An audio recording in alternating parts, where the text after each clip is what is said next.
सर्वांना नमस्कार. तर आज आम्हाला जायचं होतं नाशिकला तिबेटियन मार्केटला मुलांना जर्किंग घेण्यासाठी.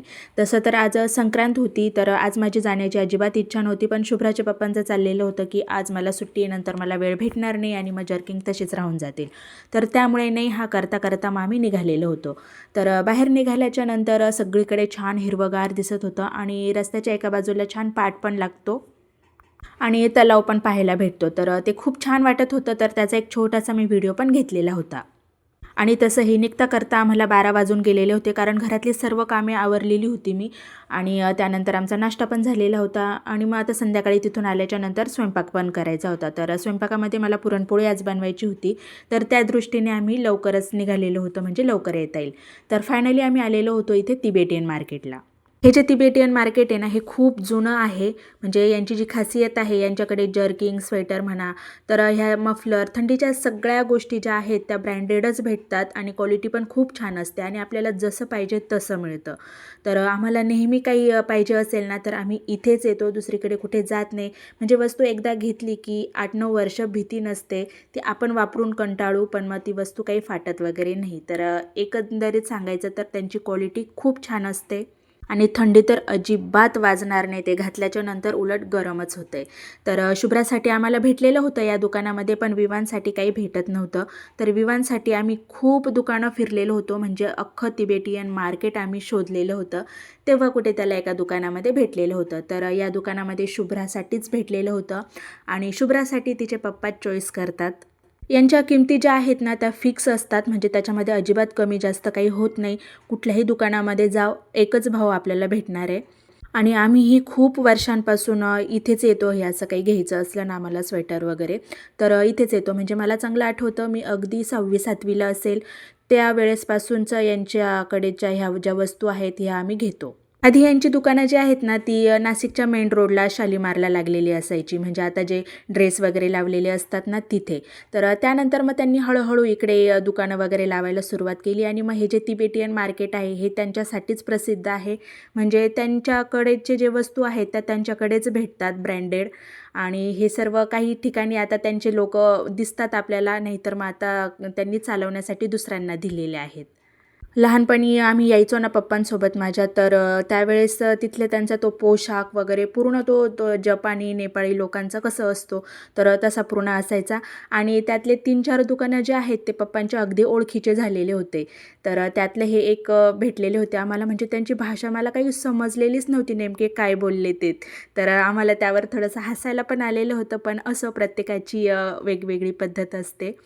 आणि वेगळं काहीतरी बघायला भेटलं ना आपल्याला, की आपल्यालाही खूप छान वाटतं. तर अशी पूर्ण दुकानं आम्ही जवळ फिरलेलो होतो आणि मग त्यानंतर एका दुकानामध्ये विवांसाठी भेटलेलं होतं. तर वैतागून गेलेलो होतो आम्ही, 3-4 वाजून गेलेले होते. विवानला तर असं वाटायला लागलं होतं, की आता काही मला माझ्या साईजचं जर्किंग भेटत नाही, म्हणजे आता जर्किंग घेणं कॅन्सलच होते. त्यातल्या त्यात शुभ्रा पण त्याला चिडवत होती, आता तुला काही जर्किंग भेटत नाही, तू आहे तेच वापर, असं त्यांचं चाललेलं होतं. तर असं बघता करता भरपूर दुकानं आम्ही फिरलेलो होतो. त्यातली काही दुकानं बंद पण होती, कारण आज होता सण आणि सणाची जास्त काही गर्दी पण नव्हती. आणि त्यांची दुकानं पण आहे ना, खूप काही असे मोठे मोठे नाही आहे, अगदी छोटे छोटे दुकानं. म्हणजे 2-3 गिऱ्हाईकं जर दुकानामध्ये आले ना, की दुकान एकदम गच्च भरून जातं आहे. तर असं त्यांचे छोटे छोटे दुकानं होते. तर त्यानंतर इथे आम्हाला भेटलेलं होतं विवांच्या साईजचं जर्किंग. आता शॉपिंगचं जर म्हटलं ना, तर मला एखादी वस्तू घ्यायची असेल मुलांना किंवा मला, तर मी जास्त वेळ लावत नाही, मी पटकन घेऊन टाकते. पण शुभ्राच्या पप्पांचं तसं नाही आहे. पूर्ण वस्तू व्यवस्थित बघतील, घालून बघतील, कलर वगैरे सर्व काही छोट्या छोट्या गोष्टी ते चेक करतात आणि मगच घेतात. म्हणजे मला जिथे 1 तास लागेल तिथे यांना 3 तास लागतील. तर अशी यांची शॉपिंग असते. अगदी उलटं आहे आमचं. आणि त्यातल्या त्यात वस्तू जर चांगली निघाली तर ठीक आहे, आणि खराब निघाली तर मग ते सगळा ब्लेम तो माझ्यावर येतो. त्यानंतर शुभ्राच्या पप्पांना लागलेली होती भूक आणि मुलांना खायचं होतं चाट. तर आम्हाला वाटलं इथे भेटून जाईल की काय, पण इथे फक्त कढी भेळ जेवण वगैरे असंच काही होतं. तर मुलांनी इथे काहीही खाल्लेलं नव्हतं. शुभ्राच्या पप्पांनी मात्र इथे कढी भेळ घेतली. त्यानंतर आम्ही दिंडोरीत आल्याच्या नंतर मग थोडा थोडा नाश्ता केलेला होता, कारण घरी गेल्यानंतर आता मला स्वयंपाक करायला वेळ लागणार होता, कारण पुरणाचा स्वयंपाक म्हटल्यानंतर 1-1.5 तास कसाही धरून घ्यायचा. मग आम्ही मुलांना छान बदाम शेक दिलेला होता माझ्याकडनं, कारण आम्ही कुठेही बाहेर गेलो किंवा काही खाण्याची इच्छा झाली की सगळे मिळून पैसे काढतो, मुलांचे पण गल्ल्यातले पैसे असतात, काही माझे असतात आणि मग त्यामध्ये काही शुभ्राचे पप्पा म्हणजे कमी पडले की शुभ्राचे पप्पा ते जे आहे ते देऊन टाकतात. त्यानंतर आम्ही हे छान बदाम शेक घेतलेलं होतं आणि आम्ही नेहमी उन्हाळ्यामध्ये पण इथेच येतो घेण्यासाठी, कारण यांची क्वालिटी पण छान असते आणि स्वच्छता पण ठेवलेली असते. तर इतकं छान होतं, सगळ्यांना खूप आवडलेलं होतं. त्यानंतर शुभ्राला आणि विमानला खायची होती पाणीपुरी, रगडा. तर हे असं सर्व काही त्यांना आम्ही दिलेलं होतं. तर कधीतरी मुलांच्या आवडीने पण घ्यावं लागतं त्यांना जे आवडतं ते. प्रत्येक वेळेस त्यांचं मन मारणं मला काही योग्य वाटत नाही. खूप दिवसांनी आज आम्ही त्यांना हे बाहेरचं दिलेलं होतं. तर छान चाट वगैरे खाल्ला, आम्ही सर्वांनी छान एन्जॉय केलेला होता आणि छान शॉपिंग पण झालेली होती. आता शुभ्राच्या पप्पांनी ऑलरेडी कढी भेळ खाल्लेली होती नाशिकला, पण मग इथे आल्यानंतर त्यांना काही राहवलं नाही, तर आमच्यासोबत पण त्यांनी खाल्लेलं होतं. तर तीच आमची थोडीशी चेष्टा मस्करी चाललेली होती. तर घरी आल्याच्यानंतर मुलांनी जर्किंग वगैरे ट्राय करून बघितलेले होते आणि मला तर इतकं आवडलेलं होतं, तर मला काही राहवलं नाही. शुभ्राचं जर्किंग जे आहे ते मी पण घालून बघितलेलं होतं आणि खूप छान पण दिसत होतं मला पण. तर आज आमच्या चुलत जाऊबाईंकडे हळदी कुंकाचा कार्यक्रम पण होता, तर त्यांनी 4 वाजताच मला फोन केलेला होता.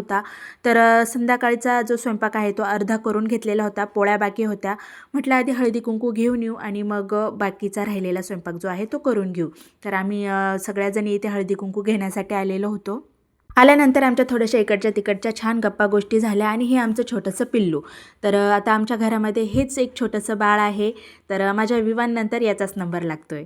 तशी तर आमची फॅमिली खूप मोठी आहे, पण मग अशा काही कार्यक्रमाच्या निमित्ताने आम्ही सगळ्याजणी एकत्र येतो आणि अगदी थोड्या-थोड्या अंतरावर आम्ही राहतो. म्हणजे एक 10-15 मिनिटांच्या अंतरावर आम्ही सगळेजण जवळ-जवळच राहतो म्हणजे. आता आम्ही सगळ्याजणी एकत्र आलो ना, की आमच्या गप्पा ज्या आहेत त्या संपत नाही, पण आज अगदी आवर्त घेतलेलं होतं आम्ही. तसंच आमच्या 3 नंबरच्या सासऱ्यांकडे पण आलेलो होतो. त्यांनाही तिळगुळ दिलं, तर नुकतंच त्यांचं जेवण वगैरे झालेलं होतं आणि मग जागेवरच त्यांना तिळगुळ दिलेलं होतं. तर तिळगुळ दिल्याच्या नंतर लगेचच आम्ही घरी जाण्यासाठी निघालेलो होतो.